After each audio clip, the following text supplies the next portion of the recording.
بسم الله الرحمن الرحيم نحمده ونصلي ونسلم على رسوله الكريم أما بعد. Chapter number 3, الجهاد بإذن الأبوين المسلمين, jihad with the permission of Muslim parents.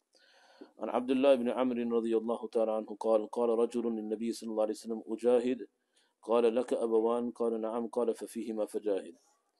Abdullah ibn Amr radiallahu ta'ala narrates, a man said to the Prophet sallallahu alaihi wasallam, can I participate in jihad? He alayhi salatu wasalam responded, are your parents alive? He replied, yes. The Prophet sallallahu alaihi wasallam said, then exert yourself in their service instead.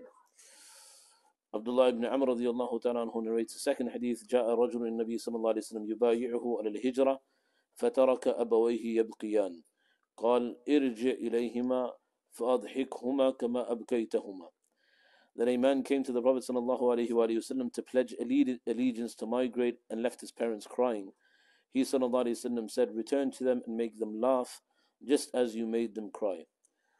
These two ahadith that have been related on this chapter indicates that those acts that are optional, they are to be done only with the permission, if they obstruct in any way, shape or form, of the parents. So obviously if one is to participate in jihad, then that would mean that they would be absent from their parents for a long period, and same with hijrah. And so the Prophet ﷺ on these two occasions gave the advice and gave the command actually that stay behind with your parents and serve them instead.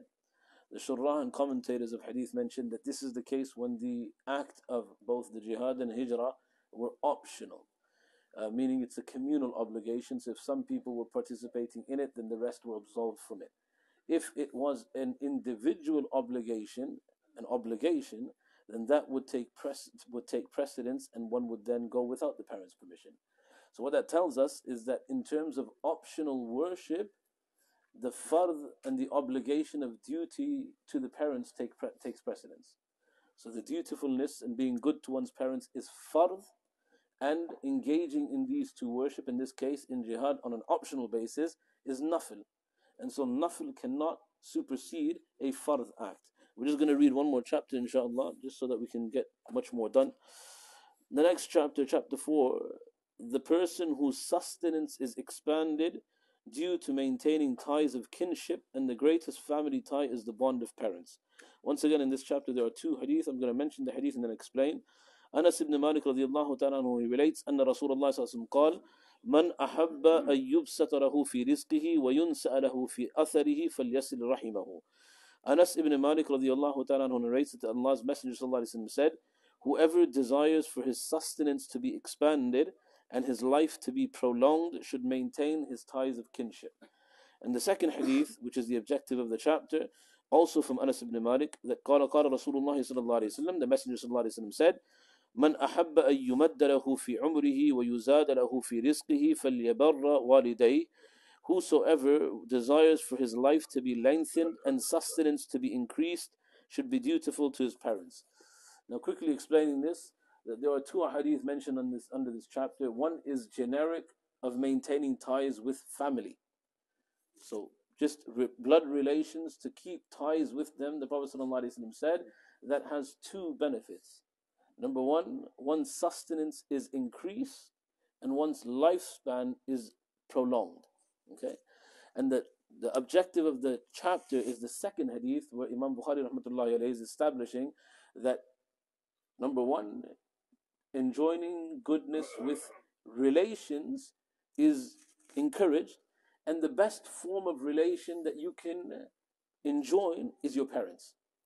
So there's stages. One is the first hadith telling us to maintain ties with family.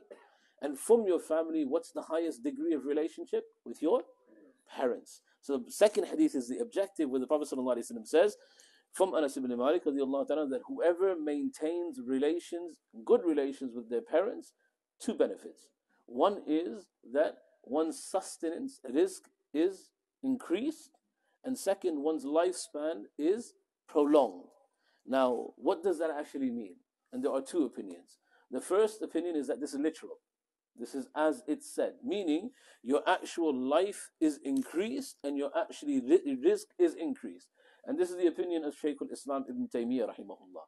And the opinion is that the knowledge not of Allah, but in the knowledge of the angels, there are two different types of ilm. One that is written for them that can be changed if you do something. So it doesn't change with the ilm of Allah, but it changes with the ilm of the angels. Okay, so they are aware of one thing, that you have this much risk, but it's written that if you do this, you will get this much instead.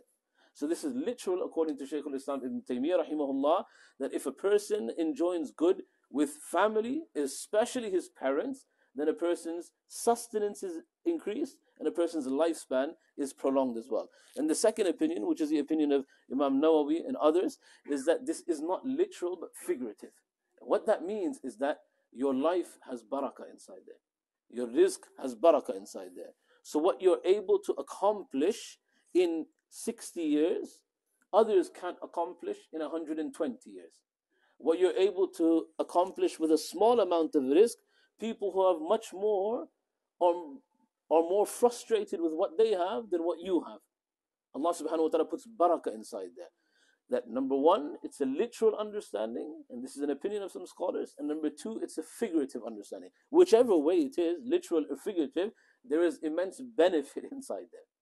Immense benefit. So if one enjoins family, enjoys ties with family, and specifically with one's parents, there are two benefits, either in the literal form or the figurative form. And both are things that we desire. We don't want our life to be short. You know, there's an uncle that we know, and he says, Mulana, I still have to see. I don't want to go on yet. I want to see this grandson get married, and this granddaughter got married, and this happened, and then inshallah, if Allah takes me, I'll be happy. So lots of ambitions first. Everybody wants a long life. And number two, everybody wants increase in risk, sustenance to be more. So this is an established way to have both. Number one, it's a fard obligation, and then there are benefits that Allah subhanahu wa ta'ala attaches to it as well. Allah subhanahu wa ta'ala grant me the understanding, all of you the understanding. Wa akhiru da'wan alhamdulillahi rabbil alameen. Subhanallah bihamdihi, subhanakallah wa bihamdik. Nashhadu an la ilaha illa ant, nastaghfiruka wa natubu ilayk. Jazakumullah.